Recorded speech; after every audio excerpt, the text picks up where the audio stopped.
episode, we're talking about remembering your past. Man, this is a good one. You're going to definitely need some Kleenex. So go ahead and get it. Meet us back here, and let's go.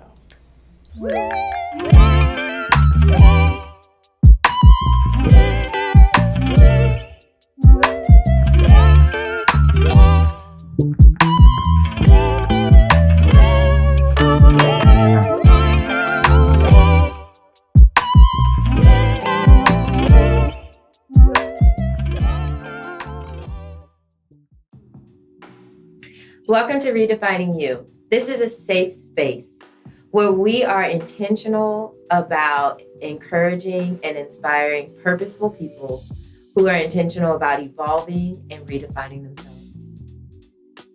Redefining You. All right, episode 2.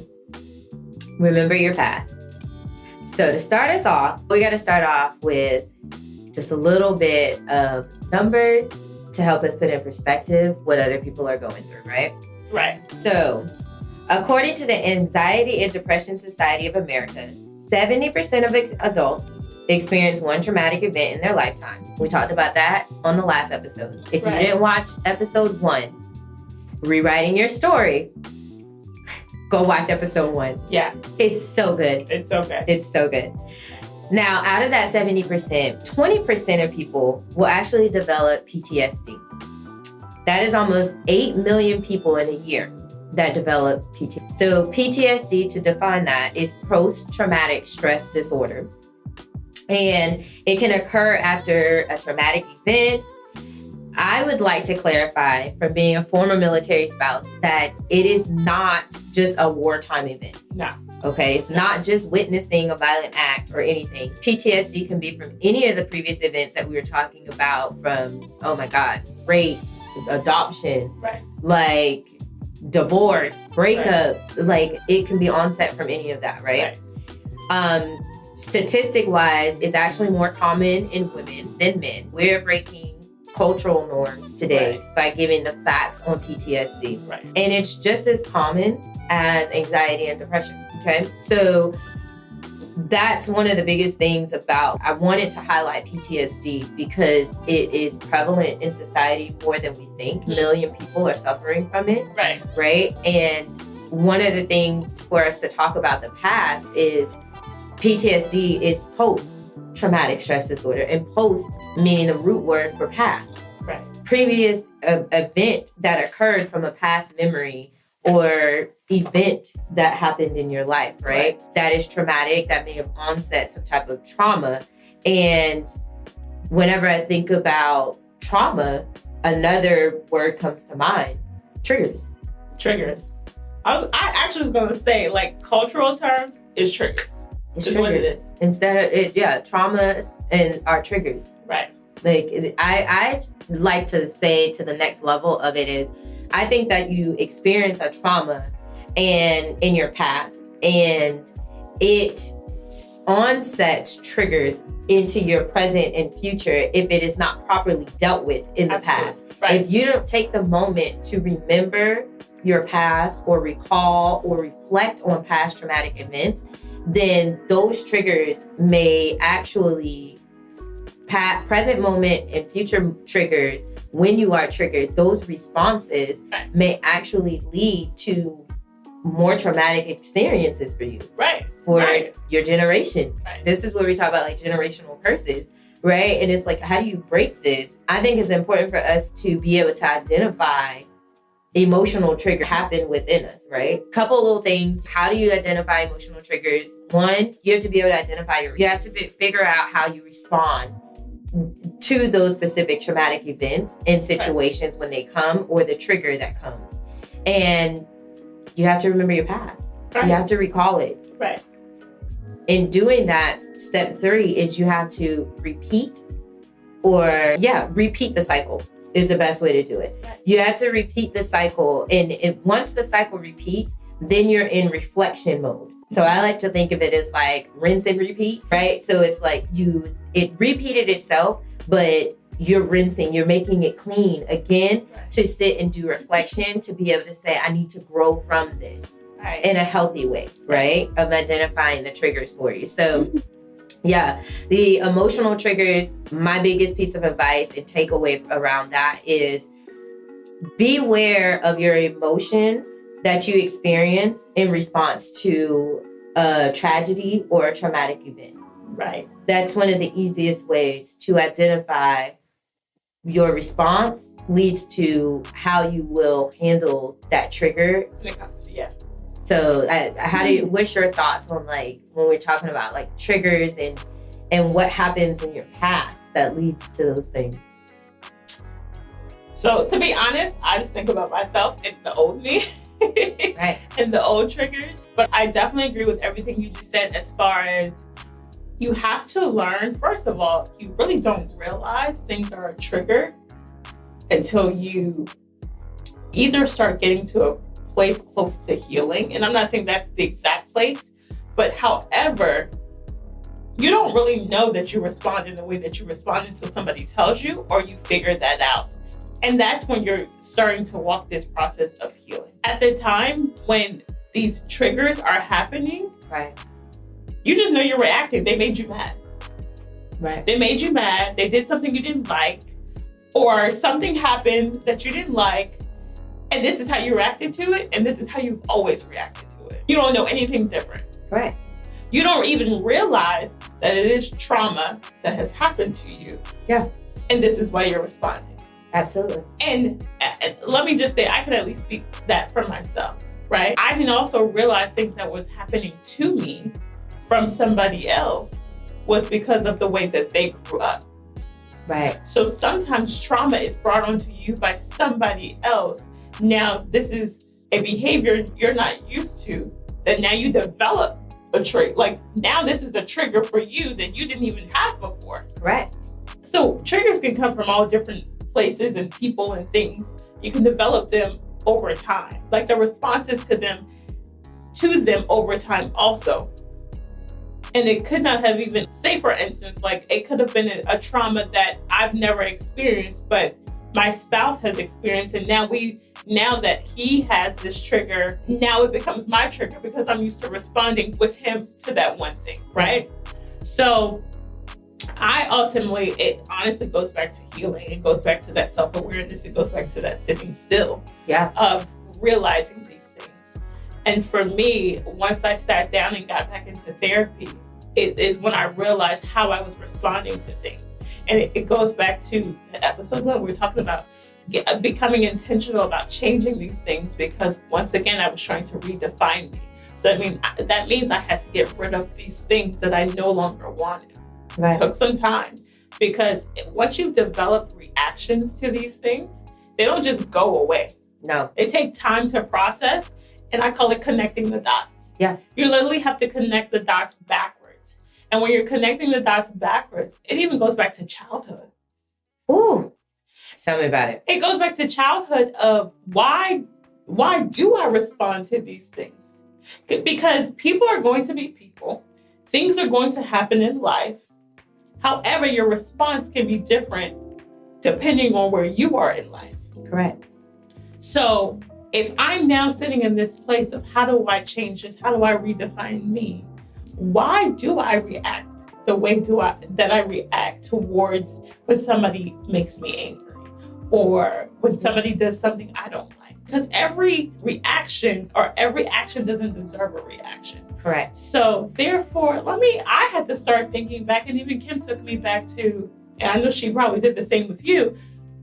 How did you start responding to this? What was your childhood like? Correct. Did you respond this way when you were 6 and 7? Did you just get mad at the world when things didn't go your way? And literally, we had to start connecting the dots backwards. Yeah. That was tough. Yeah. I think for me, I just 100% agree with what you're saying.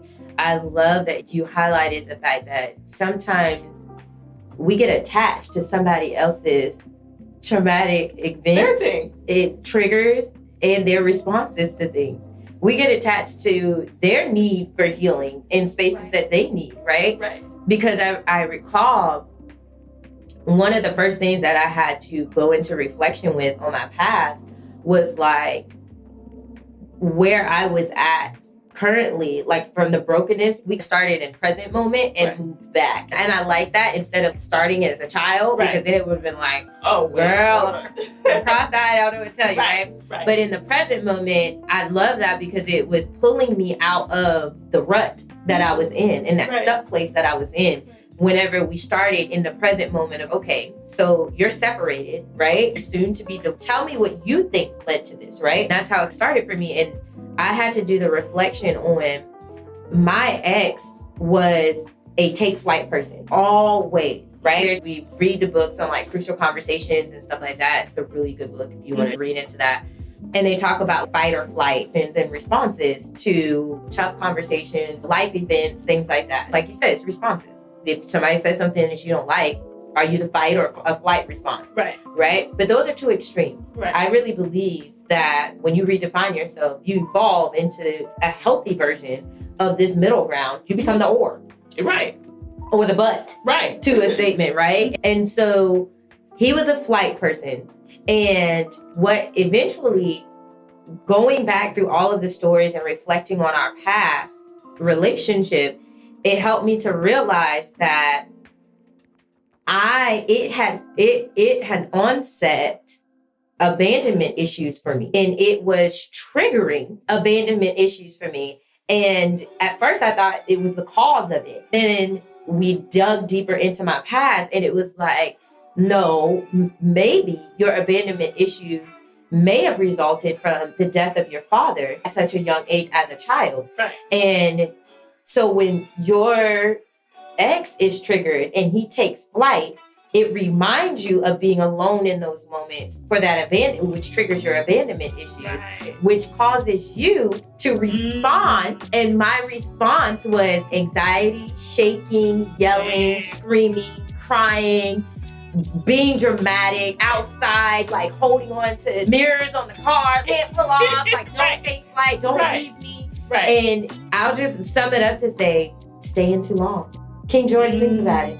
Don't stay too long. Don't stay too long. I stayed too long. And then when, like, it's funny now, but back then, I was like, it was not. I just believe that everybody can be saved. Like, it's just like, you can't save everybody, you're not God. No. Like, you people pleasing. Correct. Your behavioral responses, you're people pleasing to the point where you abandon you. You gave up you in order to satisfy someone else, and you have no boundaries. I have no boundaries. None. Like, it was just, ain't no dignity when my neighbors across the street is watching me hold on to a side mirror as somebody. And now, I mean, my kingdom spouse is coming, but if he decide that he want to pull off one day, he's not going to do that because God going to already download to him and say, you can't leave this one because she got a cray-cray. Like, so he's just going to be like, I'm just going to go in the backyard or something. But I'm not chasing him. I'm not going to run through the screen door. Just, you need to, let me get in the tub. Y'all know that's my therapy. No, absolutely. But healing had to get me to change my responses because my previous responses were not anything like that. And then I struggled to forget. Every time that my ex would take flight, no matter, I didn't care. There was no words on this planet. There was nothing he could have done to fill that hole for me. And it was like the hole inside of me was spreading every single time that he left. And it was even to the point, like I said, we tried reconciliation. We tried to reconcile one time previously during a separation. And that was the promise. The promise was, I will never leave again. I won't even leave I'm going to have to work on this. But that's all fine and dandy for him to say, but you didn't do the necessary steps to heal. So now you're staying and you're miserable. Because you don't recognize why you're responding. Your response is to take flight. But me, I took the time to start going through therapy and I stopped responding the way that I used to. I wasn't chasing him anymore. He wanted to leave.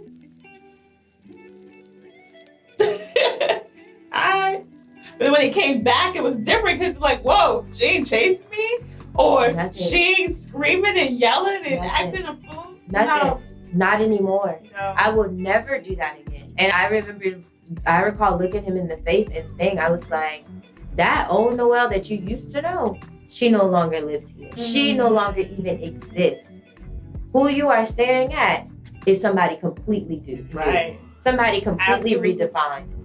And I will never do those things again. And nothing that you can do will cause me to react those ways. Right. And I just remember feeling like, too, mine is just reactions. So why do I need to heal and go through all of this when they're just reactions?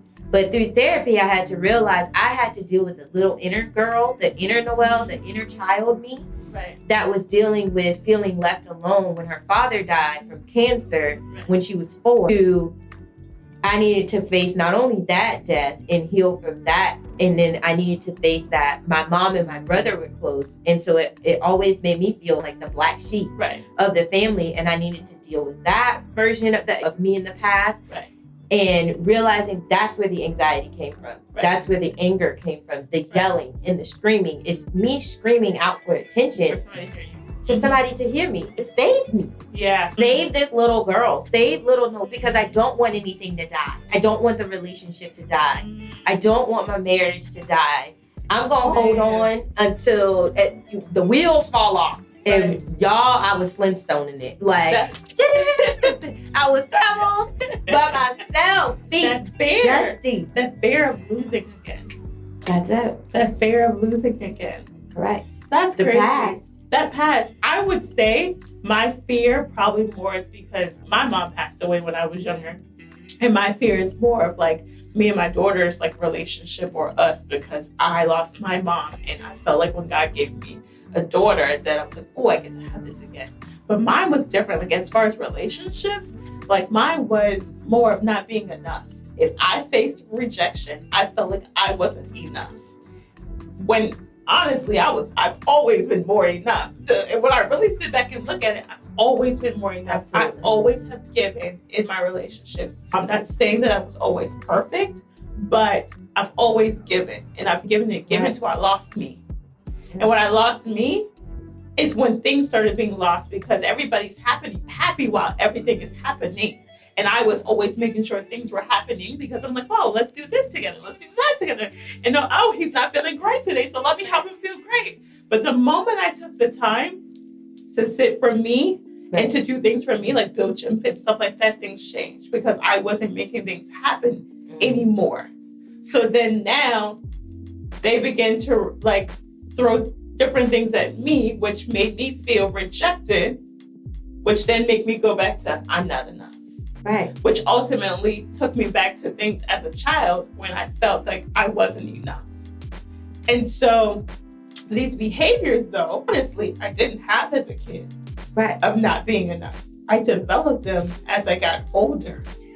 I developed them from somebody else. The kicking and screaming and acting a fool, that came from somebody else. I didn't do that as a kid. I grew up in a healthy home with parents that loved each other and was committed to each other. So now I've developed this new behavior that now as I'm sitting by myself, I got to get rid of. Right. That's another traumatic experience because I'm like, where this came from? I didn't have this. Right. I'm trying to even tap to see, like, how did I get here? That goes back to another form of identity again. Correct. Whose identity did I take on? That part. Because I didn't have this. And when you are in the midst of finding yourself, when you're younger, you take on other people's identity. You take on other people's trauma. I know I went back to that, but that's exactly how I had to connect the dots of like, how did I get here? Absolutely. Spirits too. Oh, absolutely. Yeah. It's somebody's whole spirit that has now been attached to you.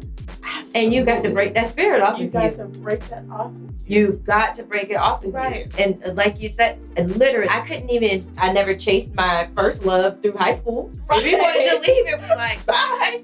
Honestly, why am I chasing? No, honestly. My ex-husband. Like, why was I chasing you down the road or anything? Right. And it literally, like you said, I wish that we had an answer for that. Something onset us that point where we no longer valued ourselves. Right. We no longer felt like we were worthy enough or more than enough to be able to be okay or to be able to control our response and our emotions to a trigger.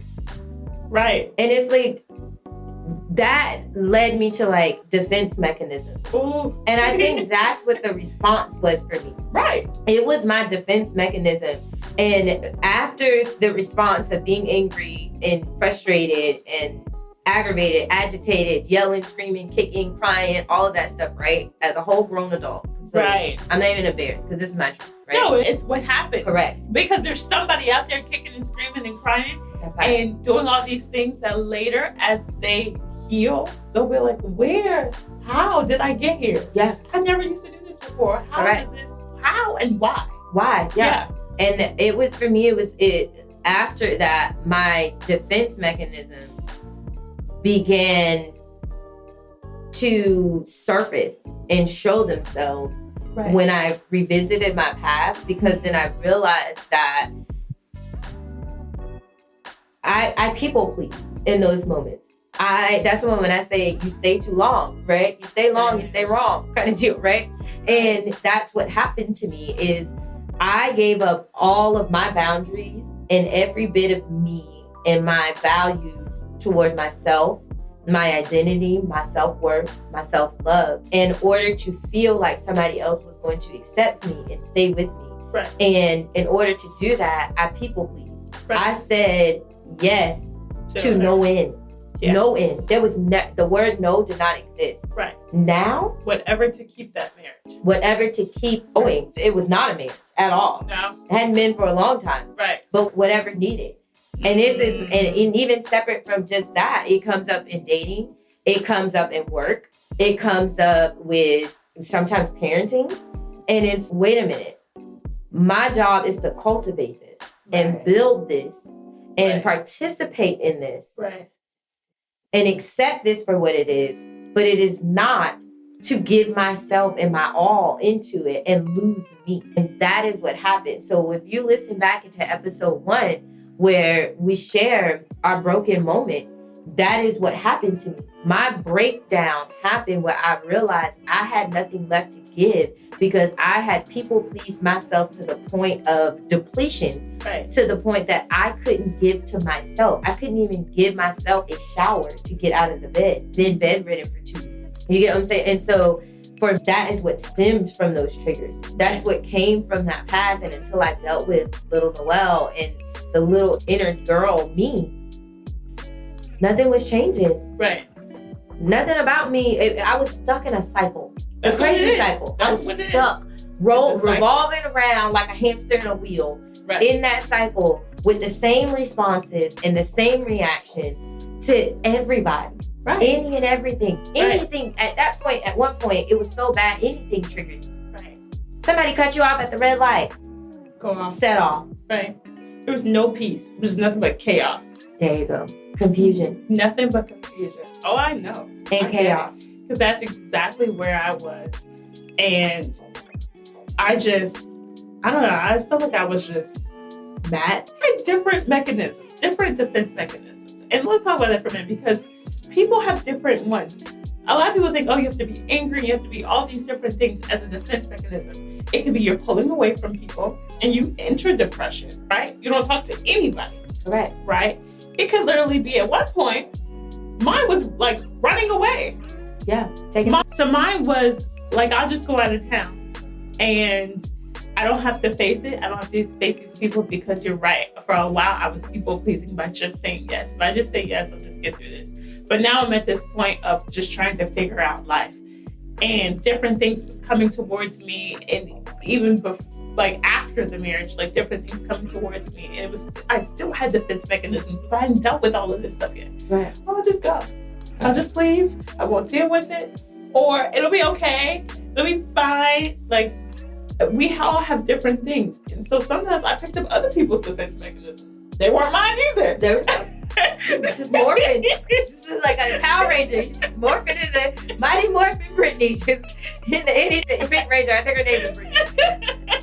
It's just, I mean, my brokenness was a mess. Girl, I can't tell about nobody. I never joked. I was a hot mess when I was broken, but a lot of people do this. Oh, I'm just being real by saying so it. Much. I mean, sexual, like, just there's multiple giving things. their bodies away, just because it's like, I just have this urge and this need to feel loved and to feel wanted in a space and accepted in a space. It's so much that... But what it goes back is to you don't know your value. You don't know. Little you, somewhere along the line, forgot who she was. Forgot who he was. Right. And that little kid is screaming for help. Screaming for help. Somebody help me. Somebody save me. Somebody get me to a safe place.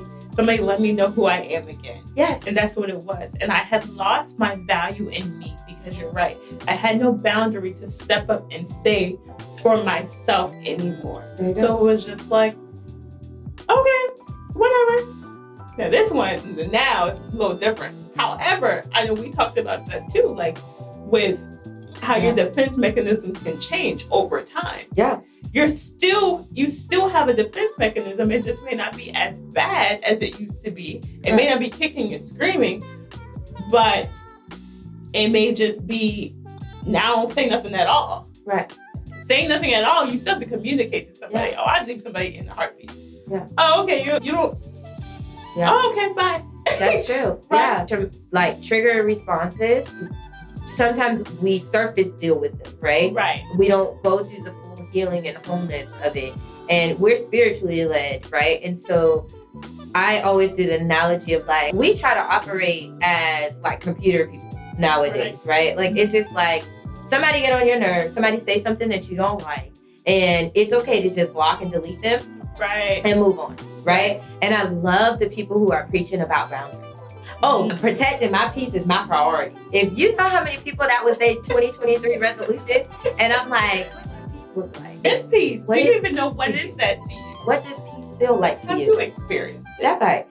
Or ask the next person who tells you like, oh, I had to set boundaries with that person. Or that's one of my boundaries. Don't cross my boundaries. No, that's one of your triggers, right? That's something that's going to trigger you. Boundaries are something that you may put in place to make sure that your response to the trigger is not going to be the same unhealed response or negative response that leads to another traumatic event or experience. That is what a boundary is. We don't just, a person ain't your boundary kind of deal, right? The boundary has to do with you and protecting what it is that you have established for you. Absolutely. The boundary is what are the things that are within you that you need to operate best to be your best and highest self as a redefined version of yourself. You set boundaries to protect those things. Right. So therefore, when someone comes to me and they decide that they don't like what I say and they want to take flight, after recognizing and dealing with all of this trauma and healing from it, now I set the boundary, right? Which means that I learned to accept them. Right. That is their response. Right. Now I no longer have to respond to them by getting angry or trying to convince them because I need to protect me, which is more than enough.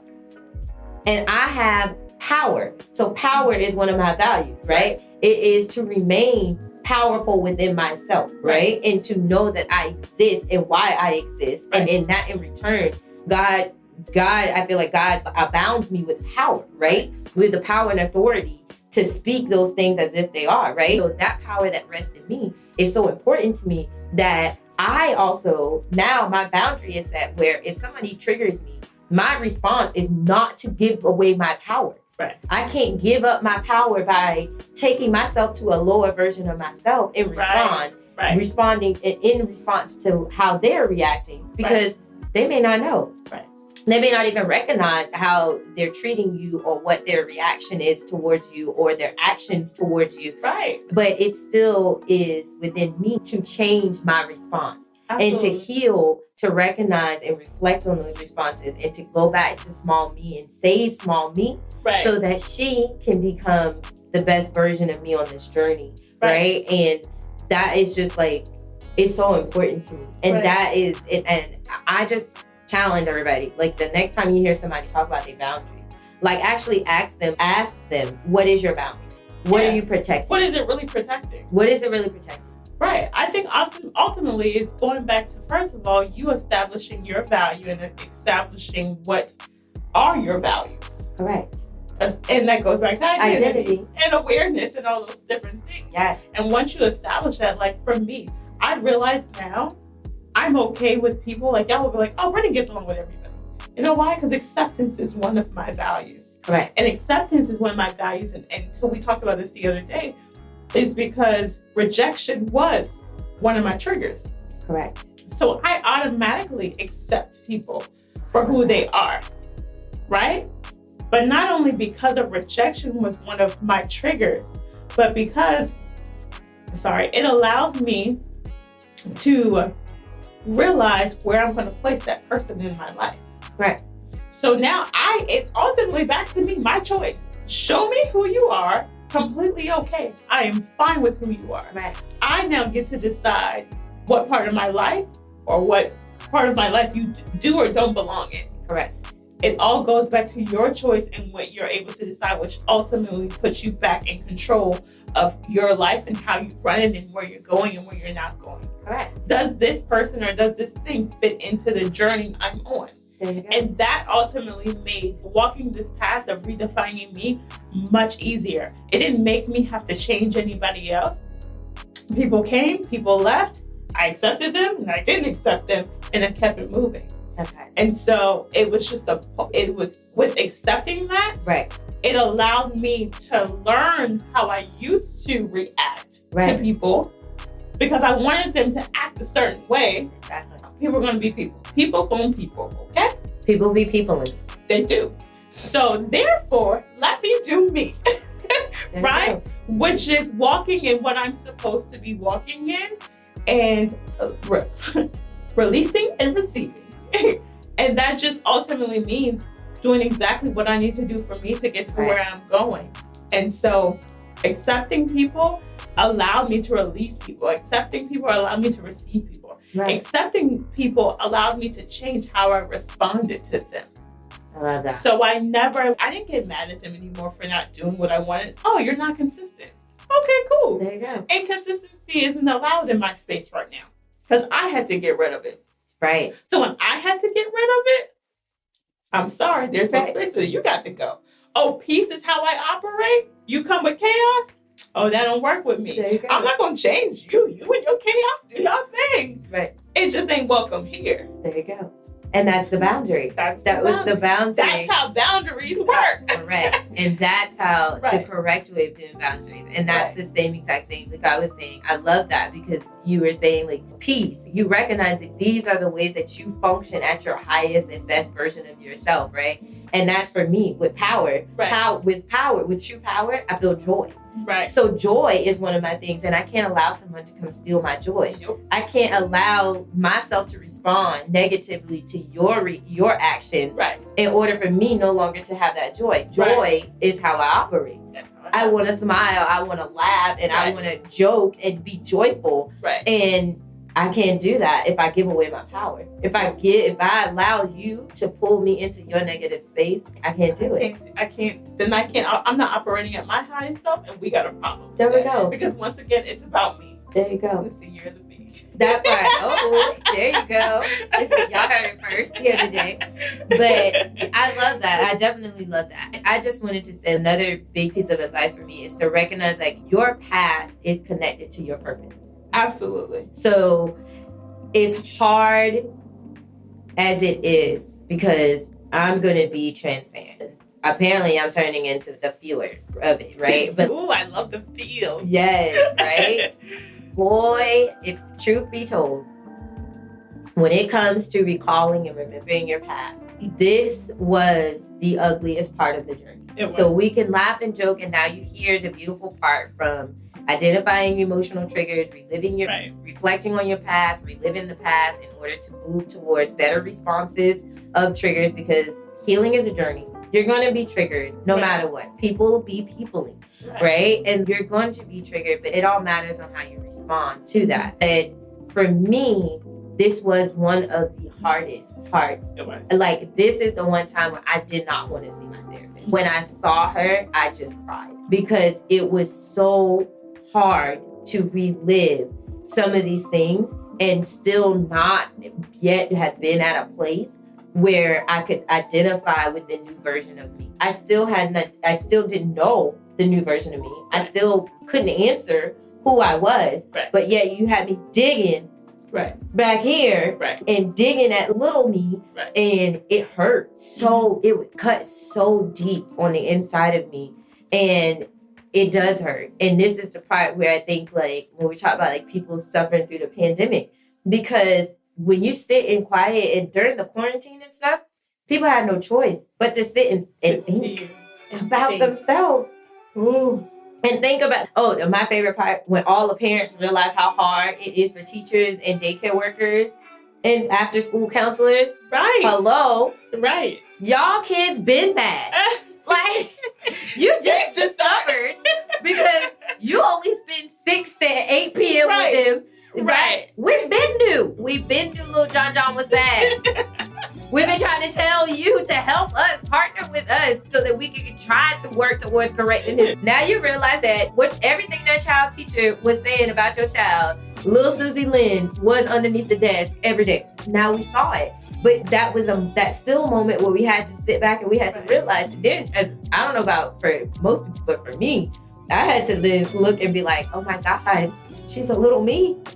Oh, I got my hands full. That's why we're like this in the house. Right. She's admitting me, and I should have dealt with me in order for my overflow to be a healthier, best version of me. Right. Because she operates with some of the bad things that I used to do. And I'm like, how did she even pick this up? Because they were still in me.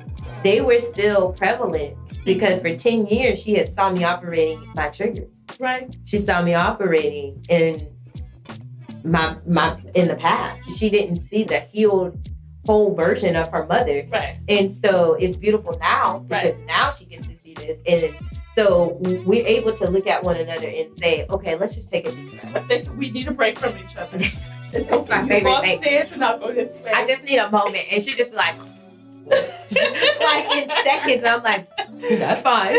No offense to you. It's so funny because mine is opposite. And it's like, she needs more love. She needs to be closer. And I'm like, do we have to be this close? But I get it because I'm the same way. I like to be close whenever, especially if it's a significant other or something. Like, I like to be close when I'm feeling like, ooh, the world is coming down. There's a lot. Right. I need some help. Help me before I go backwards. But no, you're right. At that moment, we had to, like, a lot of people learned a lot of things. That's why divorce is not saying that's why that happened, but they finally had to sit and deal with what was happening. And then what was happening was, oh, I really have the little me and you really have the little you, and neither one of us have dealt with the little us. And so now the little us are fighting and doing all these different things. Caught in a cycle. We were caught in a crazy cycle, constantly doing the same things. It was the same triggers that were continuing to happen, just different events attached to the same triggers and the same responses. That's it. Every single time. Right. Every single time. From simple things of, can you cut the grass, all the way to bigger things of, you haven't been here in 2 or 3 days. Is everything okay? Kind of deal, right? And so we had to recognize that one thing for me in the healing journey, I had to realize that where in the past did I make that acceptable? Because that was that boundary part, right? Right. That was that not having any boundaries. Right. The first time that I had allowed my ex to take flight was when it became acceptable, because we didn't have conversation back then. We weren't a healed version of ourselves to be able to sit and say, you responded this way. This made me feel this way, right? I remember at one point, me just saying the words I feel was a trigger. And it was just like, I don't know, at this point, I'm just gonna walk on eggshells because I don't know what to say. I don't know what to do. I don't even know how to be any longer in this home. And that's just my transparency. It's my truth of my past. And I had to eventually look back over time in the course of the relationship to realize what was causing, what happened when the first time it happened was my response to that. Right. And my mama gave me a really good advice. my mom gave me real good advice when I was young. And she said, the first thing, and I hate to say it in the aspect of a man, but opposite sex or whatever, but the first thing usually that a man or your significant other does to you is usually the first thing that's hurtful that they do to you is usually the same thing that's going to break you up. And and when I say looking back and reflecting over relationships and dating and previous marriages, everything, it literally, all of those scenarios came to pass. And the first thing that happened, the first disagreement that happened in my marriage, but when we were friends to dating, stage, he took off and I flipped.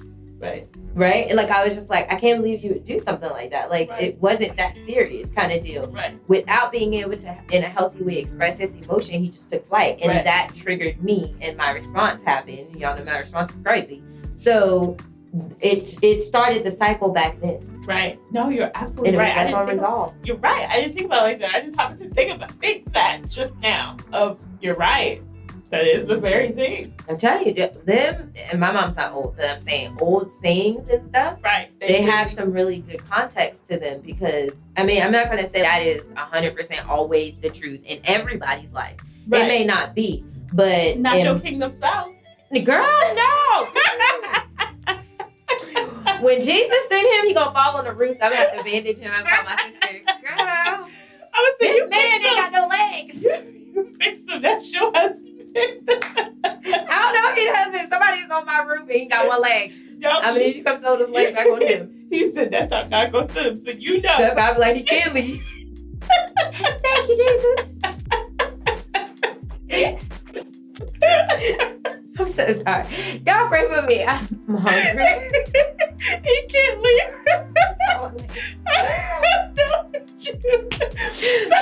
It's funny because I decided one thing is me and God that's my homie. We have a father-daughter relationship. We're close. And I told God, my next is my last and he's my kingdom spouse. And don't give me no subtle hints with him, okay? Don't let him go orange. Who cares? There are 2 million other people that like the color orange. Don't give me no soft hints about it whatsoever, okay? I need him to literally fall on my roof, and I don't know, he must go skydive, something. He's gonna be a pilot, and he evacuated a fallen plane. I don't know when that's gonna happen. He might be a roofer. Something gonna happen, but he's supposed to fall on my roof and witness it, and that's how I will know. And so that's why I said when he fall on the roof, and then he gonna be missing a leg, and now see, God, for all things work for the good. And that's how why he got to fall on the roof though? You wanted to halfway kill himself before he could be loud, so I could know. It could be other loud ways. You know what? Don't knock on the door. There's plenty of people who knock on the door. The Jehovah's Witness knock on the door. It's not them. It ain't them. It ain't him. That ain't it. It ain't you. It ain't you, homie. But so, that's it. That's the only way. I don't go out very often. It's not suddenly. You're right. I don't come to the gas station. Everybody holler at you at the gas station. That's it. So for me, this is the one space that I'll pay attention to. That's hilarious. I'm just trying to get my life together after that. No, but you know what? At the end of the day, the thing is, as long as you do the reflection back, you do the work of really working. And it's not easy. It really takes some real work to, it could be from your childhood, your parents. And let's give our parents some grace. They didn't have a book to say, this is what you do. This is how you take care of your children, right? And we still didn't have one. We still, as different ages, take care of our children different from our parents. And and these kids are growing up with different things. So let's give grace to them and give grace to ourselves for making it. We lived, we alive. Yeah. Our kids, they happening. They still got a journey. Yeah. So it's as long as you take the step back to really think back and go deep and really figure out what it is that you need to resolve, because you don't want those things coming later. You want to really heal. You really want to get to this place of peace and growth so that you can really get to where you're supposed to be going. And then as you do that, start realizing how your triggers are different. Like for me, I told you, like in the dating world, I'd be like, instead of acting a fool or saying, okay, they're inconsistent, it's that. Okay, God, give me my heart back. Or God, give me my life back. Let me get that back so I can move forward. And granted, I didn't even realize it was a defense mechanism until I told you that. Right. But realizing that, okay, I'm not going to act a fool anymore. I'm not going to be upset because they're not doing what they said they were going to do. Right. I'm literally just going to be like, all right, God, let me get my life back and let me move forward. And that is still a defense mechanism. It's just in a different way. And for me, it was a healthier way. And it was a way for me to deal with myself. Right. Sit in the moments. What is this person not doing that I would like for them to do? Either I can have this conversation with them. We'll have the conversation when I deal with what I need to deal with. Because there's something in me that it's not satisfying me. Have the conversation. If the conversation doesn't eventually get to, or if it doesn't bring up or produce the results that I want, all right, guys, let me get my life back and let me head out. And that's that's a healthier way to move forward. And I'm glad that I can think that way now because before, I couldn't go to work. I couldn't function at work. I would be falling apart. Yep. And I remember being like, I don't want to feel this. Correct. This don't feel good. And this is not what you have for me. I want everything you got for me. That part. And this ain't it. That ain't it. Me falling out, me chasing somebody. No, the person that you have for me will love me, will give me peace, will give me grace, will be able to communicate with me. And the same thing I will do. You just, all parts of blessings have to be ready. Right. However, until then, help me to communicate. Help me to do all the things that I need, or develop all the characteristics and things that I need to move forward. It honestly goes back to you. It goes back to you. A lot of times we like to say, they gonna be they. Yeah. They are going to do them and do whatever they feel that that pleases them. What can you do for you to make sure you always take care of yourself? Absolutely. So, yeah, it's literally, and all jokes aside, but it's he that finds a wife. Like it's not, the word does not say he that finds a girlfriend. Right. He that finds a boo. He that finds a situationship. Right. It says he that finds a wife. Right. Meaning that woman was already prepared and a virtuous woman that was already spousal material. Right. So do the work. If you're single, do the work. Dig. Become a wife. Dig into that past. Right.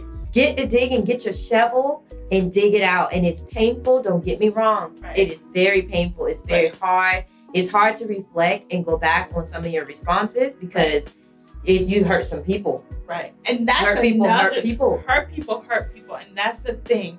When you've hurt somebody that you care because you have been hurt, it's different when you're healed. You're like, ooh, let me deal with this first before I bring this to you. Correct. Because Correct. I really want to go off, but that's not the way I should because I really care about you. And I don't want to hurt the person I care about. Yeah. That's when you're healed. But that hurt version of you will say and do anything. Correct. Hurt people. Right. Misery loves company. All the sayings they have context because it's literally until you break the cycle, you're going to revolve around in there until you develop, until you heal and you develop better and healthier ways to respond to your triggers. You've got to go on the journey. You're going to be stuck in the cycle, but you've got to go on the journey. You've got to work hard to redefining yourself because the best version of you, so many people need to see that. They need that light. Right. The world needs that light. Right. And if you are dealing with any type of hurt and pain and trauma, PTSD, there's so many ways to reach out and get help. Right. You could comment below. We would love for you to subscribe and comment. You can comment below. You can DM us. We go over it. I'm Noel Lawhorn. My social media handles is Show and Sell with Noel. And that's on any of the social media platforms. And next to me is... I'm Brittany Wright, and I'm also known as Be the CEO. You can find either name on different social media platforms. Yeah, and you can reach out to us. We care. Yes. We love you. We just want to be the vessels. We want to be the light, and we'd love to point you in the right direction. And so if you're in state of South Carolina, then Avocations Counseling, shout out to Kim, is all highly recommended. If you are outside of our state, then betterhelp.com. Seek therapy, seek help. Absolutely. it's just so important because, and reliving all of that and my heart breaks because there's 8 million people dealing with PTSD. Right. And that is difficult. I've experienced it firsthand. I've experienced the night traumas and terrors and nightmares and the effects on families. Right. My family has had to heal from someone else's PTSD. Right. And so I'm just very passionate as far as for the healing journey and redefining yourself and getting to a better version of you in order so that you can show up the best version for others. Right. So thank you for watching, and we hope that you stay tuned. Episode 3 will be dropping soon. Thank you for watching Redefining You.